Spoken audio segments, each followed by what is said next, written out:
Yok, sadece şu anda geçici olarak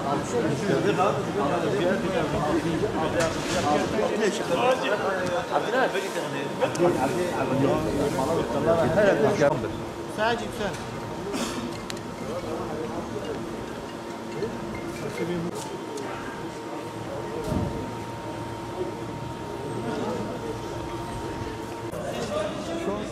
Biz Batman Kasaplar ile üretici haklarını koruma ve dayanışma derneğidir. Kısa ismi ise Batman Kasaplar Derneği. Kıymetli basın mensubu kardeşler, derneğimizin logosunda da görüldüğü gibi simge olarak bıçak, satır, kan değil de dostluğun, barışın, kardeşliğin ve dayanışmanın simgesi olan tokalaşmayı simge olarak uygun gördük. Özellikle bu algıyı kırmak adına buna vurgu yapmak istedik.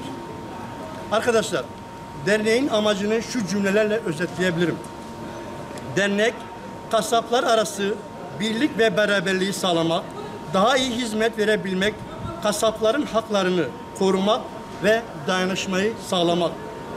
Kasapların tüketiciyle diyalogunu geliştirmek, daha güzel bir hizmet verebilmek, sağlıklı ve hijyenik bir ortamda eti tanzim etmek.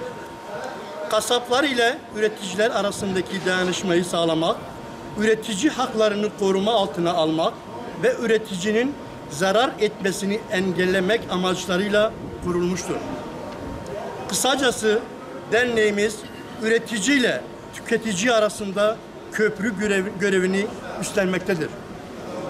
Çünkü üretici, kasap ve tüketici arasında zincirleme bir bağ vardır.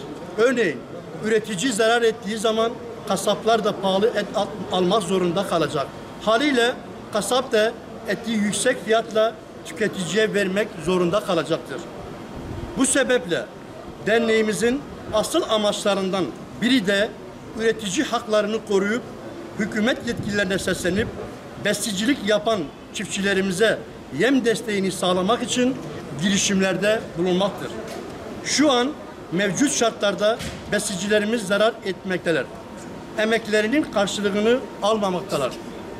Evet, derneğimiz kasap ile tüketici haklarını koruyup gözetmek ve daha güzel bir ortamda sağlıklı ve hijyenik bir şekilde et sunmak ve tüketiciye pahalı et satmasını önlemek gibi amaçlar doğrultusunda derneğimiz kurulmuştur. Tavsiyemiz tüketicinin de sağlıklı ve kaliteli et tüketebilmesi için kasapları tercih etmelidir.